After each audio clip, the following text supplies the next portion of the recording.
And the other picture we're taking a look at is from PDX. Sunrise reporter Devin Haskins is there live for us this morning, so we'll have an update from him, that is, on flight cancellations and flight delays. That update in just a moment. But first, if weather is the big story, then we should hear from the big man himself, Mr. Rodney Hill. Rod, what is up this morning? What's the latest from the Weather Center? Well, good morning. First off, we are now dry, minus maybe a flurry that you see falling out of a cloud deck. But otherwise, we have some breaks in the cloud cover. The snow has ended, and it will go on to be a dry Monday. Now, radar is showing if you're up in the mountains, still picking up a little bit of light snow, and it does even show maybe there's a flurry down around Salem. But overall, we are finished with the snow for the time being. Want to show you the temperatures: 32 in downtown Portland, 29 in Beaverton. Most of us are freezing, so you should expect icy spots. And when I drove in, I encountered some roads that were wet, and then all of a sudden it would be icy again. So please use caution this morning. For the most part, the snow that fell last night, as expected, was anything from a dusting to a couple of inches. So it's pretty uniform around the area. I have us getting just above freezing, 34 at noon, 32 at 5 p.m. There is another similar shot of snow that will be coming in this evening into tomorrow morning, meaning another dusting to maybe a couple of inches of snow where you live. So we're far from being done with the cold weather. Your complete forecast, of course, coming up. All right, more from Rod here in about 8 minutes. But right now, we do want to go back to that airport shot we showed you just a moment ago. There is Devin Haskins standing out there live this morning. So, Devin, what's the latest on cancellations and delays?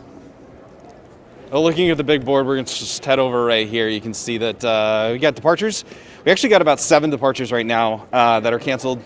This chunk right here departing in the next hour or two, all going to Seattle. Both Alaska and Delta Alaska saying that a lot of the cancellations and delays are due to the Pacific Northwest weather that we're having, and especially up there where they got hit a little bit harder than we did. Arriving, there's roughly about the same 7-8 arrivals that are canceled as well. So obviously check FlyPDX's website and your airline's website to see what's been canceled. Now, if you do get here, you know that 2 hours we always tell you, like, hey, give yourself 2 hours to get checked in and get through security.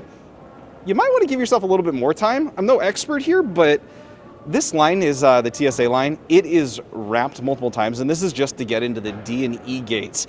Now, again, during the construction, you can't go through the BC gates to skip over to the DE. So if you're flying out of the DE gates, you need to give yourself plenty of time. And also just checking in your bags. There was a long line to get into the Delta and Southwest, Alaska, the usual airlines that are over here in this terminal. I mean, this line just keeps going and going and going.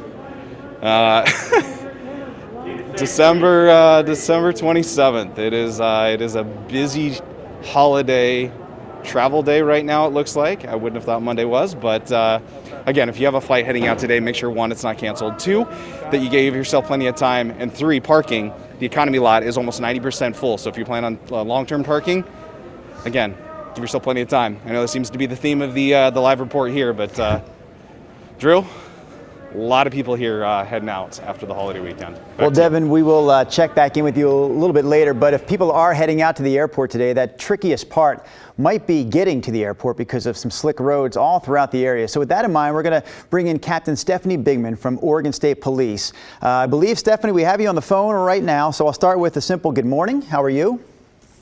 Good morning. I'm doing pretty good. So, Stephanie, my drive in today to KGW included a little stretch on 205 from about Oregon City down to the I-5 interchange, and then I-5 heading north into downtown Portland. And both stretches of freeway there, 205 to I-5 and then into town, really looked good this morning at around 3:30. So I'm wondering if those spots look great, what spots may not look so good? What are the trouble spots that you're finding right now? Mostly, Southern Oregon got hit really hard with the snow, but all the passes, and any, he said earlier, any of those places that you think you're going along, you think it's all dry, you think it's good, and then there was just a little moisture on that road and it froze. So that's why we're always telling people to slow down. You just don't know when you're going to come across that icy spot. And, once you're into that ice, it's too late to be slowing down. So you want to be doing that long before you ever get to that little rough spot. So there isn't a spot of major concern right now, at least on the major roadways in either the Salem area or Portland area, as far as you know? As far as I know, no. But I say that, but it doesn't take very much to, suddenly stop the freeway. Just one good icy spot can do it, if somebody hits it too fast. And a lot of people think that they are protected if they have studs on their tires right now. But even then, right, can you speak to how even then sometimes the ice can be too much for even studded tires? The studded tires are great. They help you, accelerate. They help you decelerate and keep you straight. But even studded tires on, black ice and ice, they're helpful, but they're not a end-all savior for you when you hit that stuff. We just really push hard for the drive slow, accelerate and decelerate slowly. Make sure you increase your following distance. We saw a ton of rear-ender crashes just because cars driving too fast, coming up on somebody going slower, and then they were into the semi and that kind of thing. Stephanie Bigman with Oregon State Police. We really appreciate you getting up this hour with us on a Monday morning after Christmas and for passing along some of that great advice. No problem. Hey, and just so you know, we handled between Thursday and Saturday 370 crashes. So Jeez. On the state highways. So it's not a joke. Make sure you slow down. Well, thank you for that as well. Some great information passed along this morning from Stephanie Bigman with Oregon State Police. Stephanie, have a great rest of your Monday morning. As we continue to take these looks outside, Eric Patterson is our sunrise photographer behind the wheel of Drive 8. And you can see, again, lots of areas or lots of spots around the area this morning dealing with situations like we see right there. Some snow-covered roads, some icy roads. If you do have to head out and about this morning, take it slow. Give yourself plenty of time.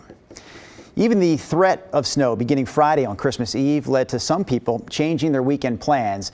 Yesterday, KGW's Galen Etlin got out and about around downtown Portland to see how the weather was impacting local businesses. Bridget Carrick loves her job. I am so grateful to be here at the Goose. She says camaraderie at the Goose Hollow Inn has made a big difference the last couple years of pandemic challenges.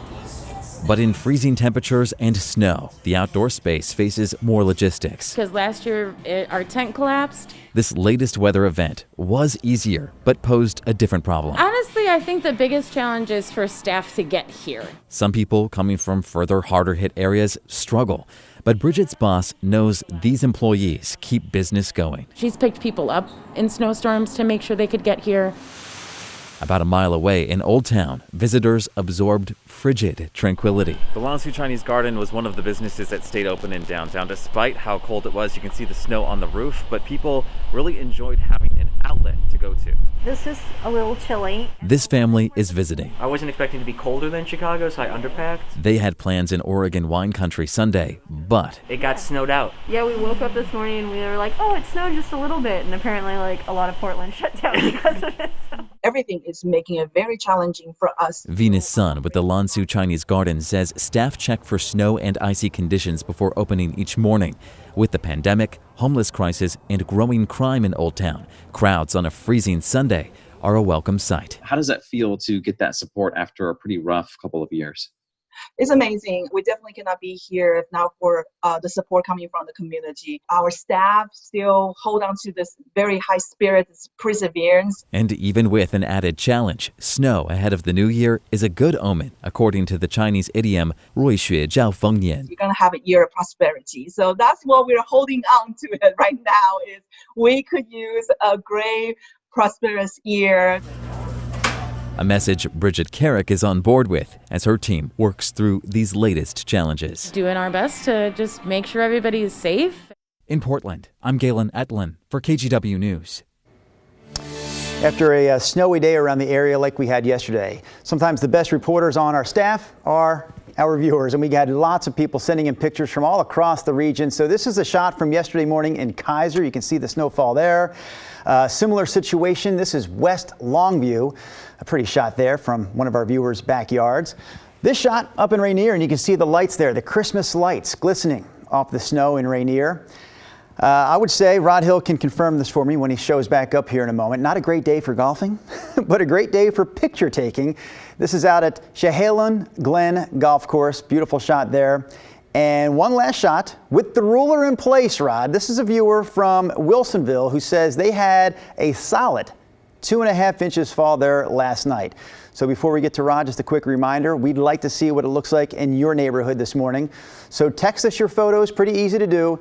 Just text those pictures to that number on the screen, 503-226-5088. And now we do bring Rod Hill back into the mix. Rod, 2.5 inches reported in Wilsonville last night. Yeah, it was generally colder when you got down to about Wilsonville and then south to Salem. Overall, the forecast going back to the weekend was right on target. We had a mix of snow showers at times. Christmas Day, it was well above freezing. I think we hit 40 degrees for high. We said we'd wake up to some snow on the ground Sunday morning. Of course, we did. And then we got that dusting to a couple inches that fell last night, as we just saw. Right now, we're all pretty quiet out there. Radar's mainly showing some flurries down around Marion County. Otherwise, snow showers up into the Cascades, and that's mostly just light stuff falling right now. Here are your morning temperatures for what will be a dry Monday during the daytime hours.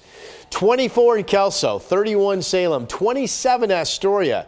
We have light winds, cold conditions at the coast, the valley, 26 out in the Dalles, 6 in Baker City, 3 degrees this morning out in Burns. Here's the Coast Range. And my point for the Coast Range is every single highway camera we have shows a snow-covered roadway. So this is the highest one at 1,400 feet on Highway 26. But you drop down to 500 feet, there's the US 30, the Rainier Summit. That's icy and snow-covered. Oregon 6, 24 degrees at about 600 feet. That's ice and snow-covered. We still have snow falling at Dudley Hill. That's going to Lincoln City and perhaps the Newport area. Snow-covered. So driving over the Coast Range, it doesn't matter which highway you take, it will be like driving over the Cascades today, so be prepared for that. Here's Futurecast. I mentioned dry during the day. We may get some sun breaks this morning, then clouds will thicken up this afternoon. Here we are at 3 o'clock. All this purple bluish tones, that is more snow picking up slowly this evening, and then overnight tonight into tomorrow morning. Here it is ending at 8 o'clock tomorrow morning. This looks to be another of what we've had, meaning a dusting to maybe 1 inch or 2 inches of snow at your place. This does show snow early and then transitioning to some rain along the coast in the morning, and then we go dry for much of the day. Here's our 7-day forecast. 34 today. Dry today, more snow tonight into tomorrow morning. 33 dry tomorrow afternoon. Wednesday morning, maybe teens in some spots. 23 in Portland, a completely dry Wednesday. Thursday is the first time we have moisture arriving from the Pacific where the atmosphere is trying to warm up a bit, so that could give us an icy mix. That's a very uncertain forecast in my mind. That's Thursday. New Year's Day is dry. New Year's Eve day, Friday night dry, and then maybe an early mix Saturday. Otherwise, that goes to all rain into Sunday, as we will be warming up with a much stronger system this upcoming weekend. Back to you, Drew. In other words, Rod, you've got your hands full this morning. Lots to cover weather-wise, not only today, but in the week to come. So here's what's coming up next on our Sunrise Show this morning. We're talking about the arrival of the new year, and that always brings with it some new laws. We're going to hear from a local group of volunteers in this story. This group of volunteers is hoping to spread awareness about one new law in Oregon in particular. And we just heard a few minutes ago about the cancellations at PDX. Flight cancellations are impacting the entire country. It's more than just weather, it's actually COVID related. So we're going to take a closer look at how those COVID cancellations are impacting airlines and travelers during one of the busiest travel weeks of the year.